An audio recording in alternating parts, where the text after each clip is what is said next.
ഈ പുഴയും പാലവും ഒക്കെ കണ്ടപ്പോൾ തന്നെ മനസ്സിലായിട്ടുണ്ടാവും എവിടെയാണെന്ന്. നമ്മൾ പറശ്ശിനിക്കടവിലാണ് കേട്ടോ, പറശ്ശിനി മടപ്പുരയിലാണ്.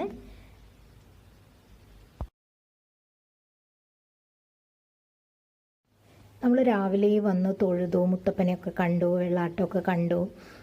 ഇപ്പോൾ നമ്മൾ ചോറൂണിനായിട്ട് നിൽക്കുകയാണ് കേട്ടോ അവിടെ.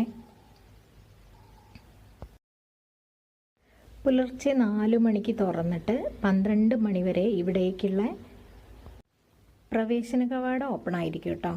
അതേപോലെ തന്നെ രാവിലെയാണ് മുത്തപ്പൻ്റെ ഇതൊക്കെ ഉണ്ടാവുക. അതേപോലെ വൈകിട്ട് 8 മണിക്കും ഉണ്ടാവാറുണ്ട്. ചോറൊന്നും നമ്മൾ അന്ന് രാവിലെ നേരത്തെ ഷീട്ടാക്കിയതിന് ശേഷം അവരൊരു ടൈം തരുമ്പോൾ നമ്മൾ വന്നിട്ട് ഇവിടുന്ന് ചോറൂണിന് ക്യൂ നിൽക്കുകയാണ് ചെയ്യുക. അങ്ങനെ മുത്തപ്പൻ്റെ പ്രധാന പ്രസാദവും ഒക്കെ കഴിച്ച് നമ്മൾ ആ അമ്പലനടയിൽ ഇങ്ങനെ നിൽക്കുകയാണ്.